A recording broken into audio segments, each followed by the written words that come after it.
So I saw Son of Saul at Vancouver Film Festival and it was absolutely outstanding. No, the film festival isn't still going on. As many of you already know, I've recently been hit with a fuck ton of life. Good news is I found a place for December 1st, so just be patient because I've got a lot of packing to do. Anyway, about this movie I was talking about. Son of Saul is possibly the most brutal and gut-wrenching film I've seen in the past 5 years. This is one Holocaust film that refrains from sugarcoating. The main character of the film has the duty of being forced to burn the corpses of his own people. Throughout the film, he searches for a rabbi to help him bury a young boy that he calls his son. Now, with any film involving historical tragedies, I think it's important to look past any pandering to emotions and instead judge the film on its own merits. This film isn't a great film because it agrees that the Holocaust was a bad thing. It's a great film because of how it was executed. This film has one of the best uses of framing and focal length I've ever seen. The majority of the film stays close to the main character. All of these horrible atrocities are being committed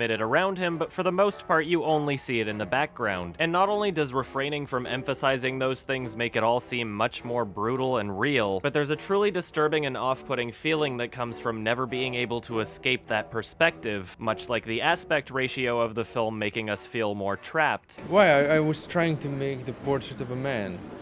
We kind of follow him throughout the film.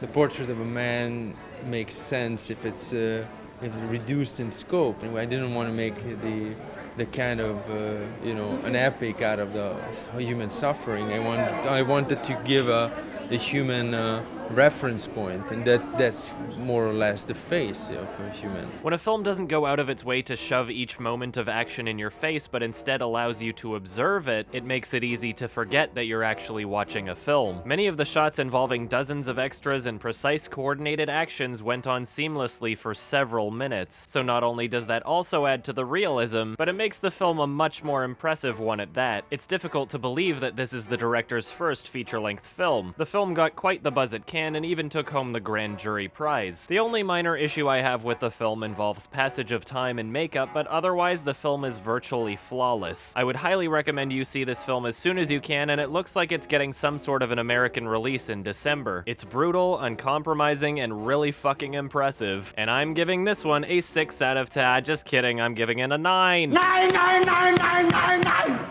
Whee! What the fuck? Holy shit! Can I do that again? Whoa!